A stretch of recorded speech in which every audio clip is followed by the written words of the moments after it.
Assalamu alaikum. We're getting started, inshallah. Just looking for maybe a little bit of time to get set up here.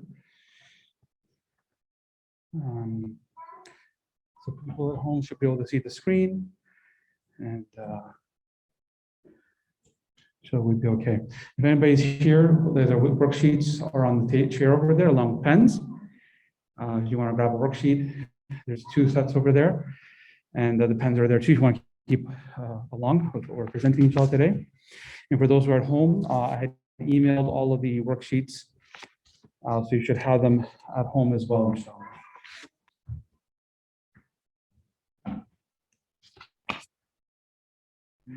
If anybody's watching this at a later time, you can always send me an email. My email address is here on the screen, and I can always email the resources to you if you're watching this on YouTube later on. Bismillahi wa salatu wassalamu ala Rasulullah. So we're going to begin, inshallah. We only have an hour before Asr, so we're going to try and get through as much as possible. I'm going to remove my mask. That's okay. Just so I can speak normally, inshallah. Thank you. So last 2 sessions, we had this finished session 1. It is taking a bit longer to get through the material than I hoped. So even this session number 2 might take 2 classes to get through. So we discussed behavioral challenges, we discussed understanding the child's world, we discussed how to encourage our children and ourselves when mistakes are made.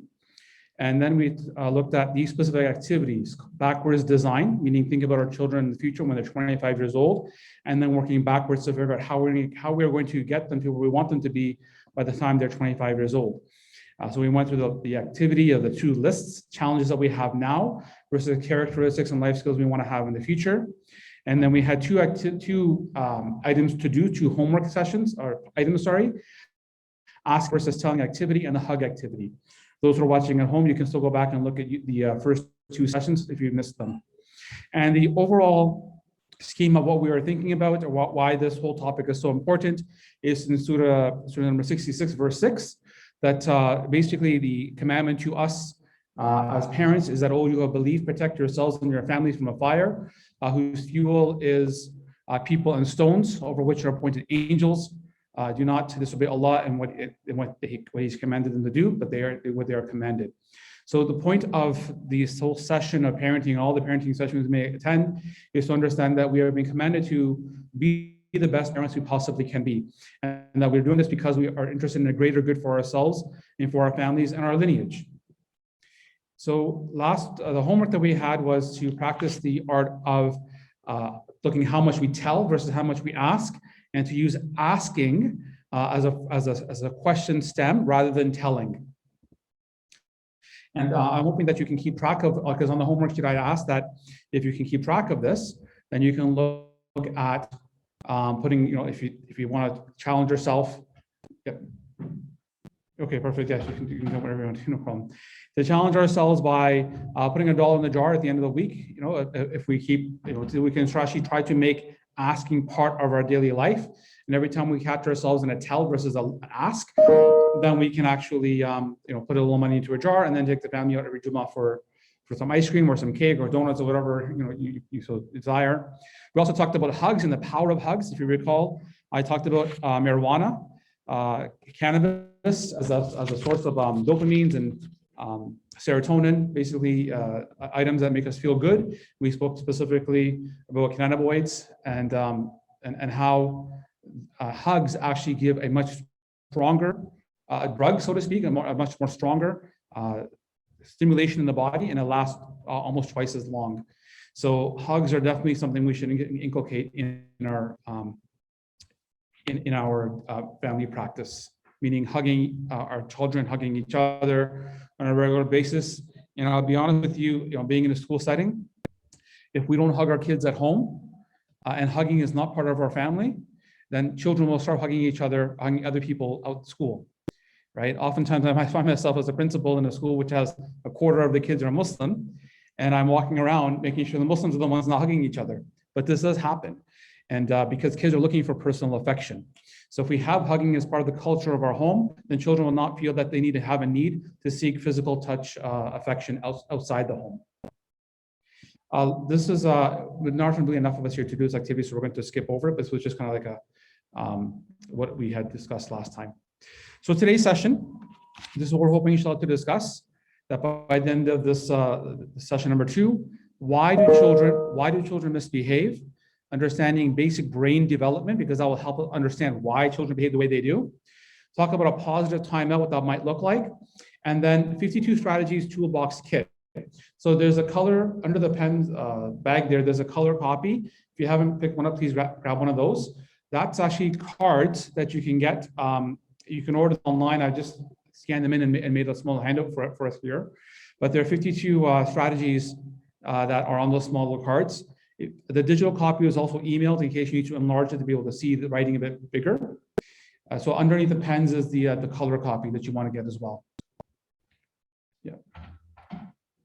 So there's 2 worksheets there. Worksheet, and then you'll see the cards that are there. So please make sure you grab a copy of that, inshallah. Okay.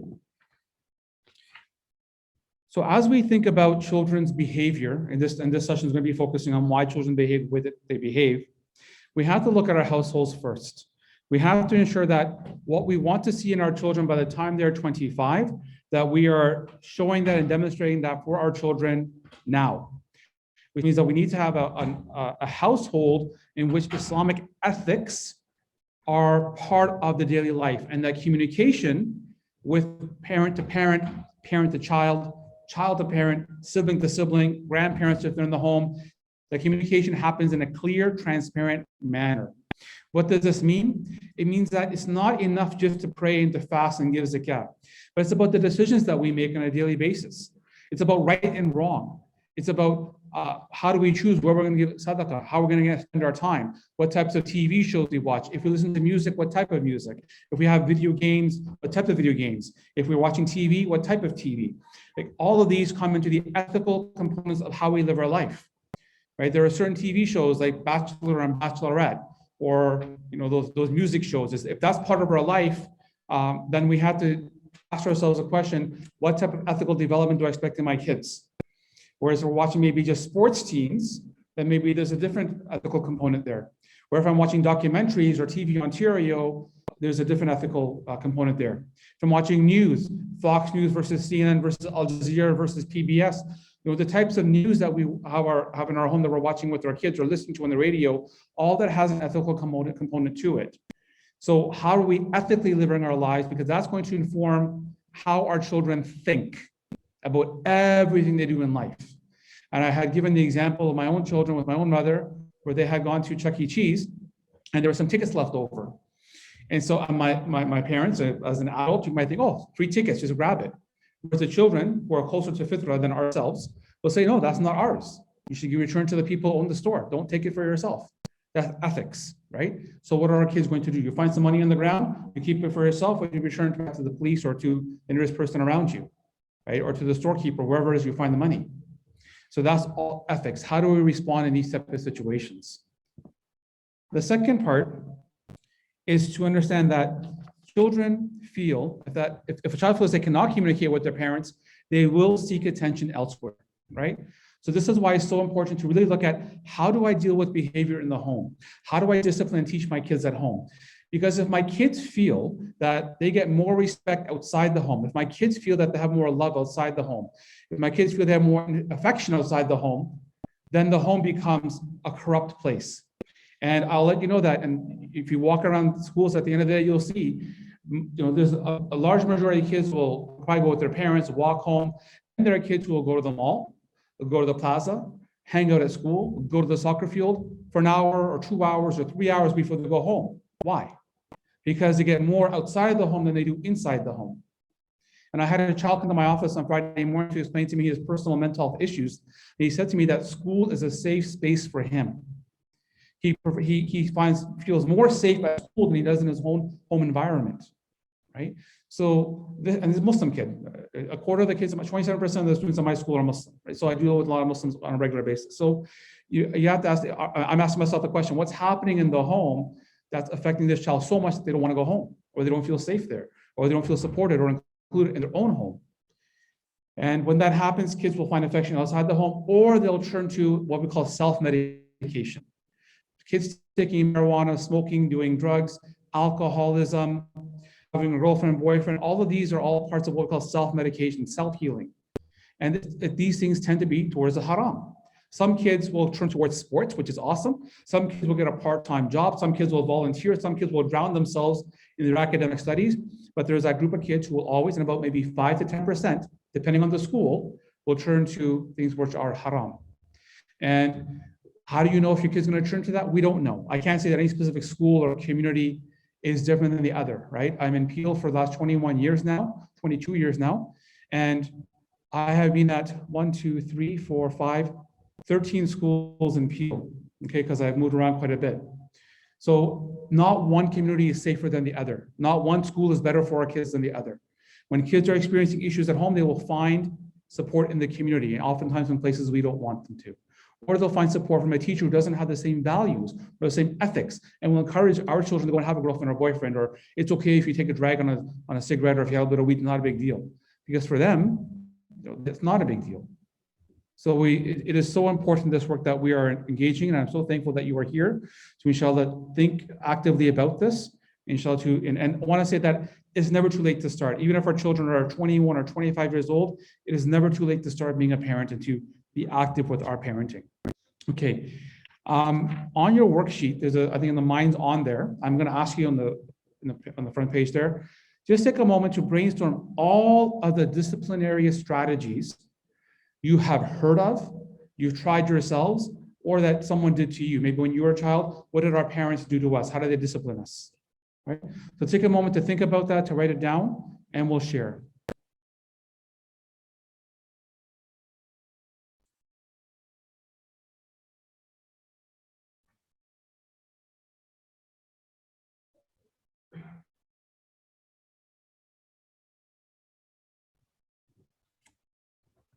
So those who are at home, we're just on the first section called Minds On, which is the first page of the workout.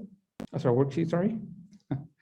Write down any strategy that your partner or somebody else has ever tried or has had happen to them, or maybe a neighbor that you know or another family member you know who has tried a disciplinary strategy. It doesn't have to be one that works, but anything that comes across to your mind.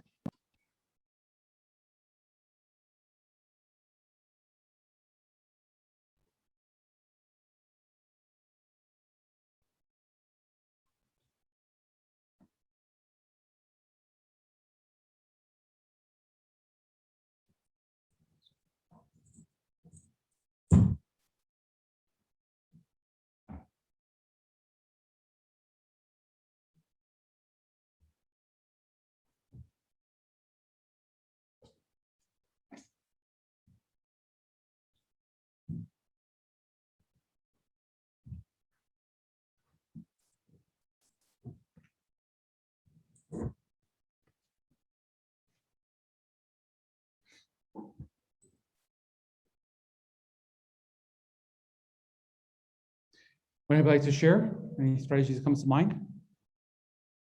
Yes, please. Time out. Okay, great. Anything else?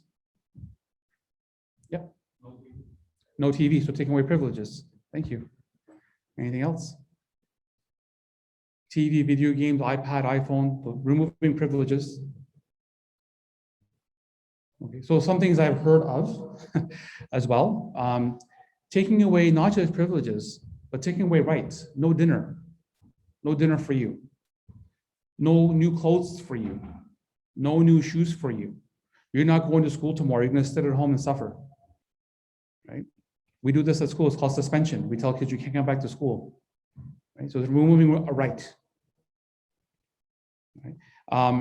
Another thing I've heard is insulting, right? Some people have certain words that they use in their languages that are used to really, derail their children, right? There was a person who was living when I was young. His name was Samir, living in the house in front of us, and used to always hear, we'd be playing outside, and when it was time for him to come in for dinner, she would not call him Samir.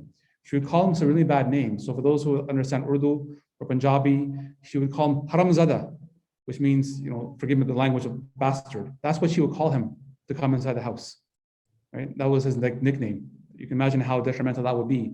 And I remember him being a person who was always kind of down and depressed. He was not a very happy kid, right? And we used to kind of coax him to come play with us and hang out. He'd be very happy until his mother would call him, right? So there are names that people will use. There is beating, right? Physical discipline, corporal punishment it's called, like actual physically beating. There's locking in a room, locking in a closet, locking in the dark, right? There is, I mentioned like removing dinner, but also starvation, like no food, no drink, nothing, right? There is destruction. And in the future, when we do our teen class, inshallah, in the January, February, I'll show you a video clip of a father who takes the child's laptop and shoots it. Like it's on YouTube, it's on Facebook, and he shoots it with a gun, right? You may have seen that. He was actually invited to Oprah Winfrey show to talk about, Dr. Phil show to talk about what he had done. So there are some extremes as well. So let's keep those in mind, and the point of today's class, and so the next class as well, is look at what works and what doesn't work. And timeout that you mentioned, brother, there is something called positive timeout, which we're going to talk about inshallah in this session as well. So some of these strategies can work, but we have to refine them a little bit. I'll just give you a quick opening so you understand. I mentioned suspension. So in school, we have suspension. Kids are not allowed to come to school. They're at home. They cannot access education. We're removing a right that has been given to them. The new version of suspension is that the student comes to school, goes to class, but during lunch hour, they have a detention and they learn how to not repeat the same mistake. Or if they have to go home because of COVID and because now we have online learning, the child is removed from the school because they're a physical threat to somebody else, but they're still able to learn online from home, right? So there's a small rectification there, not removing the right, but removing certain privileges. Okay. I'm now going to share a clip that's going to open the discussion about why children behave the way they behave. Before I show the clip, I would like to mention that there is a female teacher in this clip. She is not fully covered. Please forgive me. I hope it's not going to cause offense to anybody. I know we're inside of a musalla. It's just that I couldn't find a clip that was more able to demonstrate what the point is of how children think. Is it okay? Inshallah, jazakallah khairan. So I'm going to make 2 rows of quarters.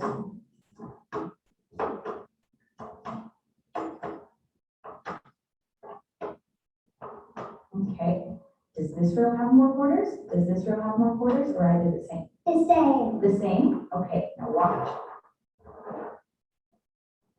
Now, does this row have more quarters? Does this row have more quarters, or are they the same? That one has more quarters. That one has more quarters? Yeah. Why does that one have more quarters? Because it's stretched out. Because it's stretched out? Yeah. Okay, so how many are in this row? 1, 2, 3, 4, 5. Okay, how many are in this row? 1, 2, 3, 4, 5. So, are there more in this row, or are they the same? The same. The same? Yeah. Okay, okay. So we have 2 sticks. Is this stick longer? Is this stick longer, or are they the same? The same. The same? About now, is this stick longer? Is this stick longer, or are they the same? That stick is longer. The stick is longer? Yeah. Can you tell me why? Because you moved it over. So now it's longer. Yeah. Okay, tell me. I'm going to pour blue water into each of these cups, and you're going to have to tell me when they have the same amount. Okay.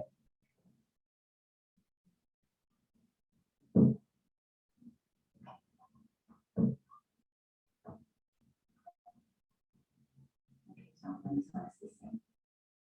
The same. The same? Those 2 are the same now? Yeah. Okay.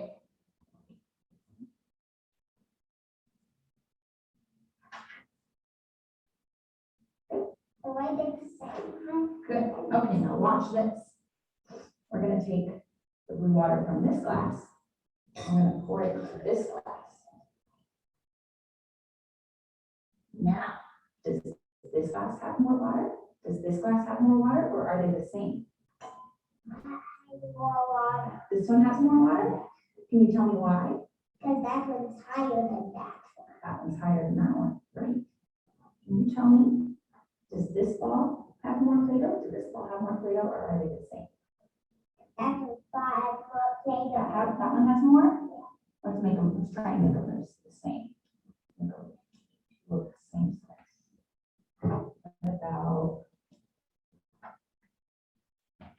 About now. They're the same. They're the same now? Okay, now watch. Now, does this one have more Play-Doh? Does this one have more Play-Doh, or are they the same? That one has more Play-Doh. That one has more Play-Doh, can you tell me why? You smushed that one. Because that one's smushed. How about, I think you gain the idea. So Piaget is one of the many child psychologists that are out there. He made a bit of a name for himself because he provided a structure to how the brain develops psychologically and sociologically over a period of time. This whole first part of this whole class on parenting is really for kids who are from age 0 to maybe age 10. It's not until about age 7 or 8 that kids start to understand what's happening here. We as adults know, we can see that it's exactly the same object. But what children don't understand is cause and effect. They don't understand that when you push your brother down, they're going to sit down and start crying because you pushed them down. They don't understand that. They don't understand that if you take a glass and push it off, it's going to break. They don't make that connection. It's the same thing here. That's what they're trying to demonstrate, is that until the child is, let's say, from age 6 to age 8, that's when the development of cause and effect starts to take place. But until that time, until that age, they don't actually understand what they're doing or the consequences for their behavior. Why this is so important for us to understand as parents is that we as parents have expectations because we are living 30 years ahead of them. We already have that development. And for when you have siblings in the home, one who might be 6 and one who might be 10, the 10-year-old is also going to have frustration with the 6-year-old because they don't understand that when they shriek or when they cry or when they move things around or they have a temper tantrum, they don't understand how that's impacting the older child or a younger child for that matter as well, right? So this is the reason frustration develops. This is the reason why sometimes parents resort to, that's it, you go to your room, that's it, no more TV for you, that's it, no food for you. It's an instant reaction we have because we don't understand for a second that the child actually does not cognitively understand what they have done or the impact of it. Does that make sense? So when we take time, it's important for us to understand that our experiences do not match the experiences of our children. It's going to take some time for them to develop that experience over and over and over again. And so the child was, between 0 and 6 and 7, let's say 0 to 7, because that's 0 to 7 is what Piaget uses, 0 to 7. They'll repeat the same mistake over and over and over again for 7 years before it finally clicks in them. Oh, now I get it. So those first 7 years are frustrating. They're very difficult. That's why we call them the terrible 2s and the treacherous 3s and the forgiving 4s and the oh my God 5s, right? Like they have these different nicknames because it's difficult when kids are developing and growing. So it's important for us to measure our expectations of our kids with what they're actually capable of doing and understanding in those first 6 to 7 years of life. So let's think now about the type of discipline that we might have heard or seen or experienced ourselves. I hope you don't mind maybe going to an elbow partner. Maybe the two brothers at the back can talk. I'm not sure. Is that your wife behind you?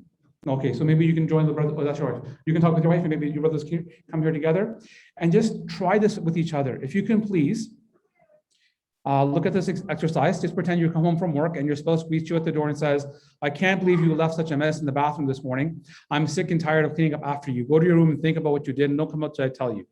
So you practice just saying that to each other and take turns and say it meaningfully as if you're actually yelling at somebody. Is that okay? Just to try it if you feel comfortable so that you could just experience what it feels like to be in that situation. Or would you like me to try it with somebody? Come, I can try it with somebody. I lost experience with this with my own stuff at home.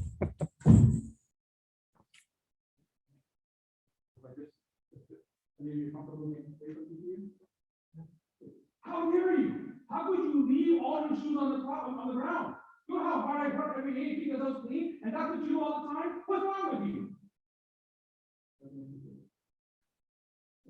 Think about that. Being yelled at, not like, yeah, I want to go back to work. I'm not coming home tomorrow. Right? So it's a very natural feeling to feel that way, right? How would you be feeling? What would you be thinking? What would you decide to do? And we are adults. We don't expect ever to be yelled at, right? It's very concerning for us if we're at work and our boss yells at us or a client yells at us or somebody off the street yells at us. It's very startling for us, right? I remember happened to me, I was just driving along and I didn't realize I maybe cut somebody off, and they rolled down the window and they're swearing and they're putting their middle finger up. And I'm like, I had my child with me in the back seat, like, what is going on here? It's a very rude way to kind of experience that, right? But when we do experience it, we have to ask ourselves a question: what are we thinking in that moment, right? Like, are we actually thinking, thank you so much for yelling and screaming at me, I feel so much better now, next time I will not do this again, right? Is that actually what we're thinking? Are we thinking that this is the best way to deal with my problems, right? I'm sure we're not thinking this way. And it's an illogical question, I realize that. But here's what people would normally be thinking. As brother said, I'm just gonna go back home, right? I would feel the same way.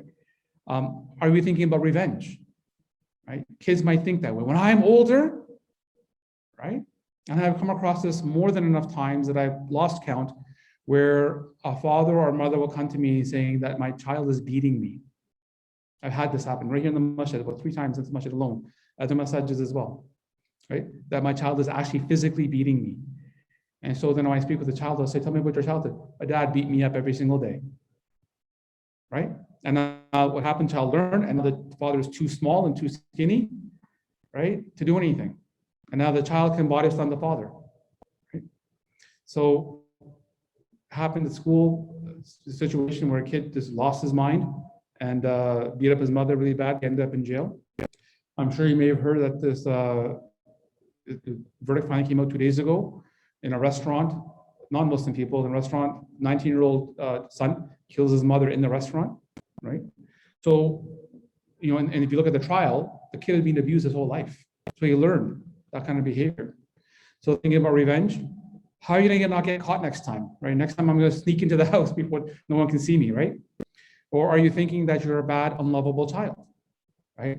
And this is what happens to a lot of kids. They don't want to go home anymore. They don't feel comfortable at home anymore. They don't feel safe at home anymore. They're worried that someone's going to yell at them and scream at them. And sometimes the verbal abuse is worse than the physical abuse, right? I met a person, a teenager. So I've had several roles in education. I'm a principal now, I was a vice principal, but I was also a counselor for about 10 years. And then for about 5 years, I was running what's called a contact behavioral support program at 2 different schools. And what that program is for kids who they have behavior problems. They can't sit in the classroom for very long without causing disturbance. And when dealing with those types of students who have these behavioral challenges, it's often because they don't feel like anybody loves them, right? I remember this one kid who would come down. He sent down, you know, it was very disturbing. He walked into class and into the contact program, and he was very upset. And I said, you know, what's going on? He said, I'm dumb. I'm just dumb. He wouldn't stop saying that. I just calm him down. He said, no, sir, you don't understand. Everybody in the whole world, including my own parents, have been calling me dumb since the time I was born.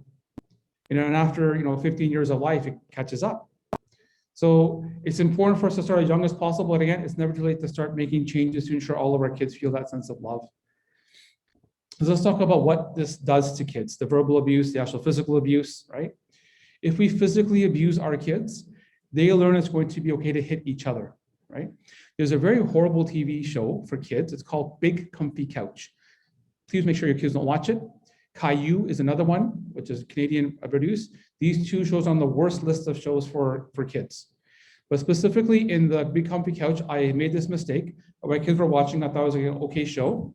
And then all of a sudden my child hits the other child and it comes hits me. This is unnatural behavior. And she was only maybe 6, 7 years old at the time. And what happened was on the TV show, it was called The Hit Parade.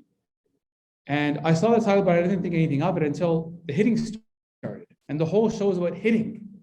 Now, the premise, the idea of the show is that hitting is bad for you and we shouldn't hit each other. But what the kids were learning was hitting. So even, if we're not hitting them at home, they're going to see it from somewhere else. So just be careful of what they're seeing. But when they see spanking, when they experience it, they feel it's okay to hit other people. So when siblings hit each other, when they go to school and have a fight, right, they're learning it from somewhere, either from an older sibling or a family member or extended family member. Yelling, we know yelling doesn't have a good impact. In fact, when we yell, stop it, I told you to stop talking. Right? Or some people say, stop yelling, and they're yelling themselves, right? So all of that teaches kids that they can yell. Or it just tells them that, oh, they're just yelling again. They're yelling again. What the Prophet some say about yelling and the donkey? Right? Yelling is like the braying of a donkey, right? We should keep our voices soft and not harsh, right? So yelling, threatening. Unless we follow up with the threat, it is meaningless. So if we're going to have a threat, we have to make sure that we follow up with it and make sure the threats are viable, right? But threatening in general, all it means is that eventually the child's going to learn how to threaten somebody else, including their own parents, right? You know, if you don't give me the keys to the car, I'm going to kill you in your sleep. Can you imagine hearing that? It has happened. It's happened, right? The actual killing happens, what I mean. Like it can be that serious. I'm giving you extreme examples. Please don't be too scared. But I'm giving you extreme examples for us to know that these things are real. Punishment or timeout, again, they could just completely crumble and be one of those kids who just run away, or they freeze, or they faint, or it could be those kind of kids who fight back and rebel. And maybe they wait to a certain point in life where they can rebel and they feel some independence, and then we have rebellious teenagers. Lecture, right? There's when I was your age, I had to walk through miles and miles to get to school. There was no running water. I had to go to the river and pick up your kids today are not appreciative of what you have been given. When I was your age, I couldn't even look my father in the eye. When I was your age, I had nothing to eat. When I was your age, I had to use rubber for my shoes. We couldn't afford shoes. We have sometimes these stories, but they're irrelevant to kids, right? They're irrelevant to kids. We have to parent kids for today's age. Ali ibn Abi Talib says, when you parent your children, parent them for today's age, because you were born for a different age, a different time, right? So when we have these things, kids don't want to listen to lectures. They'd rather just not get caught the next time. Others, if we withdraw love, right? Then what this means is that they're always going to be looking for approval. If we say, I don't like you anymore, don't hug me, don't touch me, then the child learns that they're always going to look for approval to feel whole. If we praise them too much, right? Then what happens is that they feel that before they can do something, they must get buttered up first. They must be praised first. If we give them rewards for something good that they did, they start to develop a sense of entitlement, right? A sense of entitlement. It's almost like they're just working for the thing that they're going to get. We put that you'll call carrot, the carrot with the stick, the carrot at the end of the stick. They put on the donkey to make the donkey walk, right? If we do this, dangle these rewards in front of our kids, they're only going to work for the reward, not for the actual thing that we want them to develop, the actual skill or mindset we want them to develop. If we overprotect them, if we make decisions for them, eventually our kids are going to grow up thinking that they can't make their own decisions. They're not capable of making their own decisions on their own. Sometimes when we give in to whatever they're doing, then it shows that there's no structure. They can just do whatever they want to. It just becomes a circus at home. And then if we give up on them, we say, I'm done with you. Then they feel that they don't belong and nobody cares, right? Please. Okay, stop.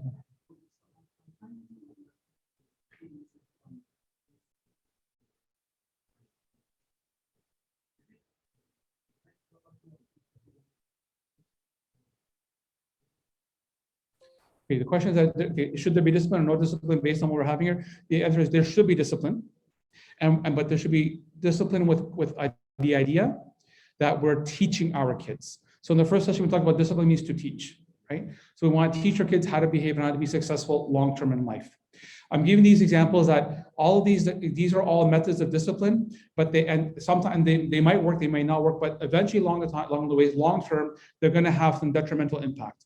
So if we're going to use these discipline methods, we have to tweak them in a way that they're not going to cause a long-term negative impact. But how can we tweak them so they have a positive impact now and positive impact later? And some of them are just not going to work. Okay, so last week we talked about asking and telling, and this week we're going to talk about a different way of phrasing. It's all about how we say what we want to say, so that it teaches the kids to think on their own and to be able to think for themselves. Okay, so I'll give you a quick example.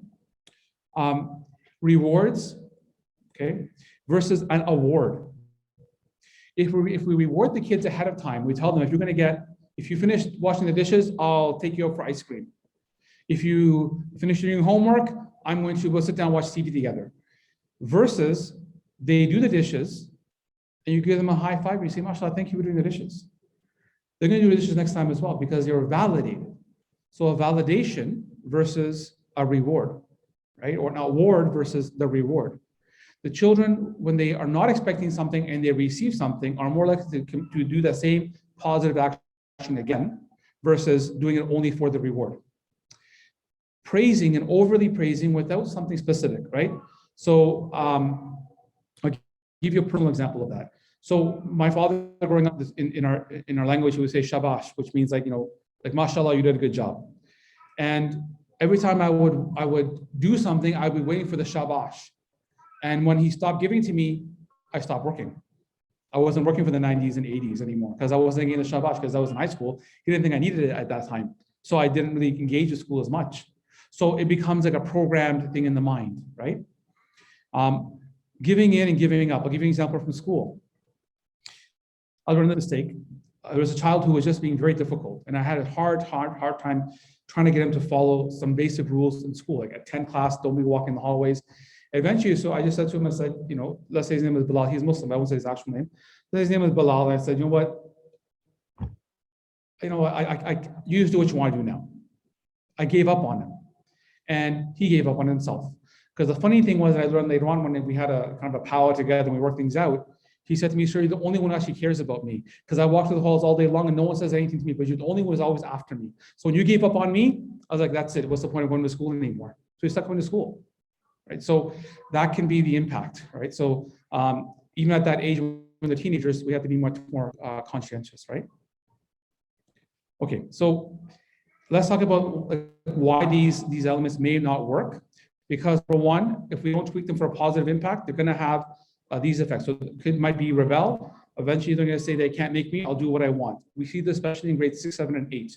The school I'm at is grades 7 to 12. And I have taught grades 6, 7, and 8 before in the past as well. And this is very typical. You can't make me do it. I'm not doing my homework, make me. This is what they say when they want to challenge a teacher, they'll say these types of things, right? I'm sure kids have gone through this, parents have gone through this as well, right? I'll hurt them back, even if it hurts me, right? So they will be mean to their parents, even if it means that they're not going to eat dinner that night or something. They'll get the revenge in some form or another, or they'll hit their sibling, maybe sometimes even out of jealousy, because their sibling gets away with it and they can't get away with it, right? Like for example, even in a classroom setting, sir, I wasn't talking, my friend was talking, why'd you let him? No, Bilal, you were talking, you're going to go outside the hall now. What happens at recess, right? Bilal's going to beat up Abdullah because Abdullah didn't get in trouble, Bilal got in trouble, right? That happens.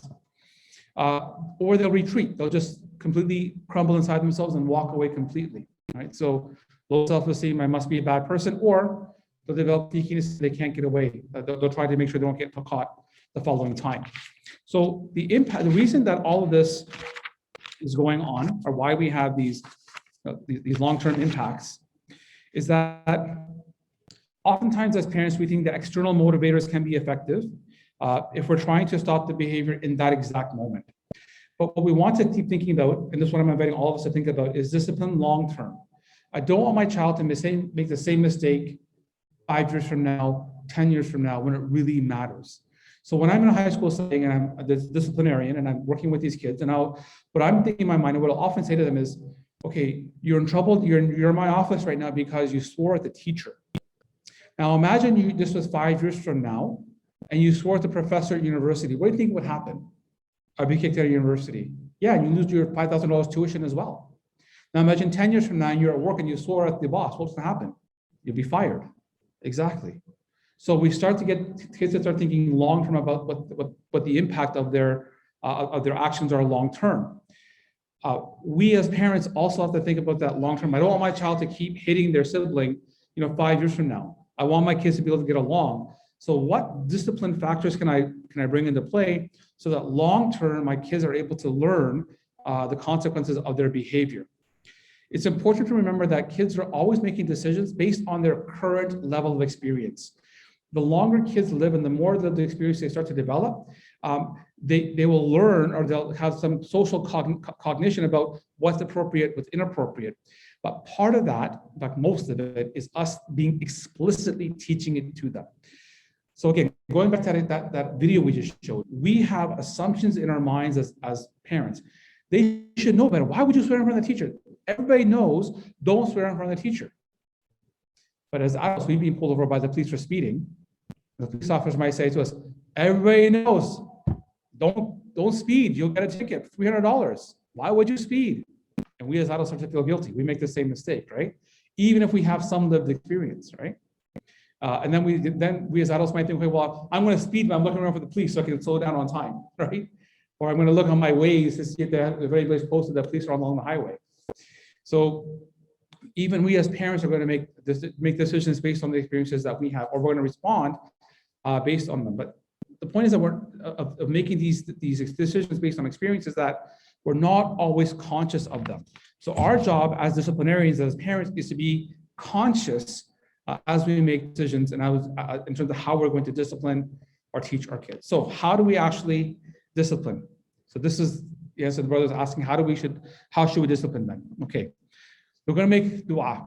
As Muslims, we begin with making dua to Allah subhanahu wa ta'ala, asking Him to protect our children. This is the same dua that Rasulullah said for his grandsons, Hassan and Hussein, right? I seek refuge in the perfect words of Allah from every devil, every poisonous beast, and every evil eye, right? Every envious eye. So this is a dua that we're going to make for our children, making dua for our children all the time, that Allah guides them and grants them hidayah on how to live this life in the best way.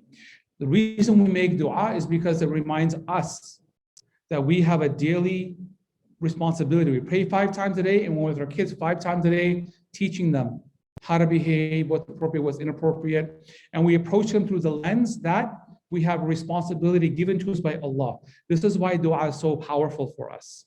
It's not just words we say when we hold up our hands. But we begin every single day, and that's what Rasulullah used to make this dua for his grandsons, Hassan Hussein, every morning. Right? So beginning the day, making dua for our children, encouraging our children to make the same dua for themselves, the day starts differently. I'm speaking from experience. Remember, everything I do give in terms of ideas and what works and what doesn't work are my own mistakes and successes I've had as a parent. So I've had issues where I've yelled at my kids. I've dealt with that. I've made poor decisions when trying to discipline my kids. So like that whole chart I went through, I've experienced it either as an educator or as a parent, or I've seen other people experience the same type of thing. What works, what doesn't work. But I'll share with you that starting the day with dua reminds ourselves, and when our children are old enough to recite dua themselves, they also begin with that same reminder that we're in the same boat. We're all trying to get to Jannah together, and we're here to help. But I have more lived experience and more ideas how to get to Jannah than a 16-year-old or a 6-year-old, right? So this is how the relationships can become stronger if children realize that we're all working together towards the same end.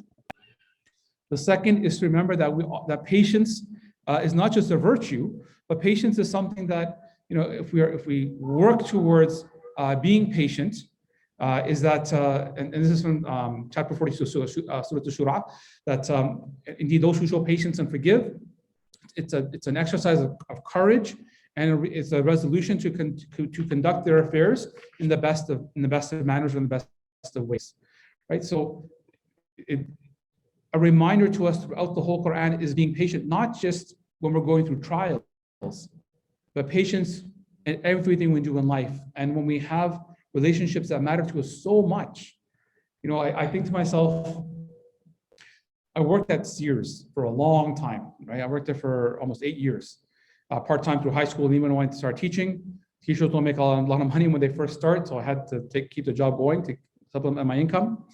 And in the customer service training at Sears, and before that was called Simpsons and then became Sears, and I used to sell suits. That was my thing I used to do there. And when you're selling commissions, you're trying to make as much money as possible. And so you have these really good customer service skills you develop over a period of time. How to build rapport with the customer instantaneously, how to get them to buy, how to sell, how to listen, how to be patient with the customer while they're making the decision, right? Especially when the man walks in with his wife, you're not there to sell the suit to his man, you're selling the suit to his wife, right? So you have to be patient with the people you're dealing with. And what I learned and what they taught us, and my manager's name was Wolf McHeiseth. He said, look, on the back of the Sears card, now it says, it's gone now, but later on they changed the logo saying customer service guaranteed. But before that, he showed us the original card that said, customers are gold. It was a reminder to the people working at Sears that you must treat your customers like gold. They're precious. You have to hold on to them. You don't want them to go away.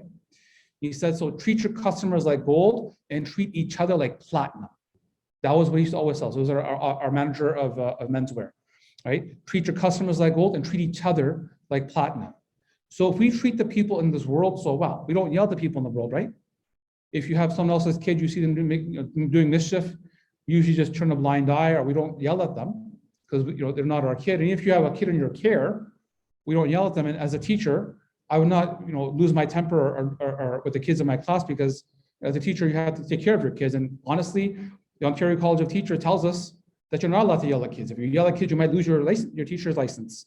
So we are so careful with other people's kids. We have to be the best with our own kids as well. So if I'm going to show patience to the people in this world, we also have to show patience to the people in our home first and foremost. I remind myself first. So the Prophet ﷺ was talking to his Sahaba, specifically to Umar ibn Khattab, and he asked the question, who is the one who is the most strong or powerful? What do you think the Sahaba said? So they replied saying the one who can wrestle people to the ground, right? Who gave that response? Umar ibn Khattab, right? And he said, and the Prophet ﷺ said, no, the one who masters themselves while they are angry, right? So again, looking at ourselves and how we conduct ourselves. And we see this through the example of the Prophet sallallahu alaihi wasallam, where Anas ibn Malik, this is an example from Anas ibn Malik, where he was actually in the servitude of the Prophet sallallahu since the time he was 10 or 11. And so his mother kind of gave him to the Prophet sallallahu to be his kind of servant and take care of his errands and things like that. So one day, he's a young, impetuous child. Prophet sallallahu tells him to go and do something. He's like, I don't want to do it. I want to play with my friends, right? And so he goes around and he plays with his friends. He happens upon some of his friends that are hanging out. He completely forgets that he's supposed to do something for the Prophet sallallahu. Prophet sallallahu finds him, catches him up behind the neck, and rather than yelling and screaming, he's laughing. He's laughing and he says, well, Anas, don't you remember what I told you to do? Please go and do it. Right? In another hadith, in Sahih Muslim, Anas ibn Malik, the same person says, I served the Prophet ﷺ for 10 years, right? And he never hit me, insulted me, or frowned upon me. So we see this from the example of Rasulullah ﷺ as well. Okay, so how should we discipline? We begin by treating children as if they're miniature adults. I learned this when I taught at Kingston Penitentiary in Kingston, Ontario, the maximum security jail. This is what I learned. All the social workers, all the guards, all the other teachers were calling the prisoners by their last name, which is disrespectful. They would raise their voice at them. They would push them, and they were not showing any care for them. I learned that if you treat somebody like a human being, no matter what their physical status, no matter if they're a criminal or a free person, they will respond in a positive manner as well. And when you show people respect, they will show respect back. And that starts from the time that they are born. So even with our kids, if we treat them like a miniature adult, thinking that this 6-month-old kid, the 6-year-old kid, the 16-year-old kid is going to become an adult and going to become a father or a mother or a manager or a doctor or a politician or the prime minister of the country, I had to start treating them with respect right now. So we treat our children, no matter how old they are, just as we would want to be treated. We know the hadith, right? Treat your brother as if you want to, what does the hadith say? Treat your brother as if. Love for your brother what you love for yourself, right? I'm mistranslating, I'm sorry. Sometimes the translations get stuck in my head. I have to go back to the Arabic, sorry. So love for your brother what you love for yourself, right? So that starts with our children. Love for our children what we would love for ourselves. We never want our children to treat us poorly or swear at us or insult us, right? So we would also want to treat them with the same respect as well. Number 2, it's all about development.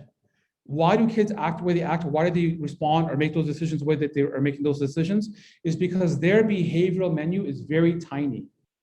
They don't know how to react. They're only learning about what they see the adults do. So if the adult is yelling and screaming and saying time out and you go to your room and no dinner for you, then they're going to learn exactly the same thing and they're going to make decisions based on those results that they're getting. But if they're being treated with respect and the parent comes to them and speaks to them softly, with patience, with care, and with love, they're going to respond in exactly the same way as well. So which means that we as parents need to expand how do we our own response menu. How do you react in that situation?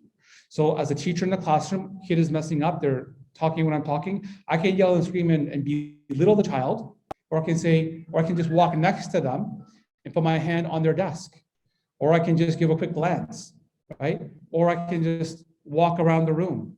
These are classroom management techniques to get the children's attention back to the center without insulting them. And I can wait to talk to the child after class in the hallway so they don't lose respect in front of their kids, in front of their peers. The same thing for this is what I'm sharing with you is an expanded behavioral menu, This is the difference between a good teacher and a not so good teacher. Not so good teacher will just yell and scream and be little kids, and then he has no respect or she has no respect in the school, and the kids don't want to learn from that teacher, right? So even us as parents have to expand how we're going to respond to this, to how our kids are behaving. So that's expansion. So kids are developing their behavioral menu, and we have to expand our behavioral menu. By us expanding our response menu, they'll by default also expand their behavioral menu as well. Okay. So this is the criteria. So when we wanted to figure out a discipline method, here's the 5 things we have to keep in mind. Number 1, is it respectful? Is it kind and firm at the same time? And that's going to be the activity if we get to it. Being kind and firm, right? So is it respectful? Am I being respectful to my children at all times? Does it help my child feel that they are belonging, that they have a sense of belonging in the home, and that they are significant? Or am I treating them like I would squash a bug on the street? How am I treating them? How is it going to make them feel if I offer them whatever I'm offering them as a means by which to learn? Is it going to make them feel good about themselves, like the home is a place of belonging and love for them? Are they going to feel significant, or are they going to feel like no one cares about me? I don't belong here. And is my response long-term, right? Or is it going to have a short-term impact, and long-term they're not going to learn anything from this? Which is why personally suspensions don't work, right? So the Peel Board of Education is under review, but all boards of education across Ontario are under review with their suspension data. How many times kids are being suspended and for what reason? Right? And why is the same kid being suspended 2 or 3 or 4 times in the year? Why is it school not helping them learn from their mistakes? Does it teach valuable social life skills and good character? Or if my discipline method teaching my kid to go out and hit somebody else and be a bully and swear at school? And the 5th is, does it invite children to discover how capable they are and to use their power constructively? Am I providing for them a method by which to, an opening in their mind where they can learn how to be constructive with their energy, right? Oftentimes kids have, so I'm going to give you an example. I realize this is not the best example, but I'm not trying to compare children to animals, but I want to give you a quick example of how animals work. I have 2 cats in my home, and the male cat, he becomes, after he eats, he becomes very energetic. And in the winter months when he can't go outside the backyard, he starts to attack his sister, which is the other cat. So right away, we have to redirect his behavior and play with him and kind of get it, so he can take out his energy in a positive manner without hurting his sister, and it gets pretty nasty when they start fighting with each other. The same thing with us. When our children have all this pent up energy and they don't know what to do with it, it's going to come out in one way or the other. So to show them how they can positively use their energy in a positive manner, it allows them to take energy and do something positive with it rather than turning to something which is negative, right? Sometimes they'll have all this energy and they'll pick up a broom and run around the house and they'll break a vase. Or we see, all this energy, let's go outside and play some soccer. Let's go outside and play some basketball. Let's sit down and play a video game together. Let's sit down and read together. Let's sit down and paint together or sew together or whatever it might be. Let's use all that energy. Let's go back to the house together. Let's make brooming the house fun. They just need something to do. When they don't have something to do, so when I taught second year of teaching, I was teaching grade 10 applied science. I thought, okay, I'll give these kids, that they learn a little bit differently. I'm going to give them a little bit of free time. And when I gave them free time, it became a circus in the class. I couldn't manage the class. And I asked the students, I said, what's wrong with you? When I'm teaching, you guys are perfectly fine. The second you have free time, it's like fights are breaking out. They said, sir, you have to give us work to the very end. And when you give us work to the very end, we'll be productive. The kid actually said this to me. And that's what I learned. So I learned to always give them something to do so the energy was being expended in a positive manner. Alhamdulillah, even the kids can tell us sometimes. So what doesn't work? So punishment or humiliation, rewards, I mentioned before, overpraising students. Okay, so overpraising our kids. Okay, here's the difference between overpraising and praising. Okay, mashallah, shabash, great job, awesome, high five. Okay, versus mashallah, I like, kids showing you a painting. Mashallah, I like the way you use the colors. It's very well balanced. I can see the definition between the sky and the land, right? A child has done well on their math test, right? Mashallah, it looks like you studied really hard. How did you get this 91%? So you studied the night before and did you use a specific method to study? How did you memorize the facts and figures? Do you like your teacher? How else you're really benefiting from this, right? A student, your child is playing soccer. mashallah, you scored twice today. Mashallah, how did that work? Did you play with your team members? Did you pass the ball? Like you be very specific with the feedback. And what that does, it reinforces good, positive choices that they made. And they're able to replicate that over and over again. You wash the dishes and you didn't break a dish. Mashallah, how'd you do that? How'd you make sure no dishes broke? They're spotless. How did that happen? Like how did you arrange them in the dishwasher? How did you wash them with your hands so that they're so well done? You ask them the questions and they start to make their own thinking like visible to themselves versus the mashallah, shabash, oh my God, great job, high five, okay, done. There's a difference, right? Okay, yes.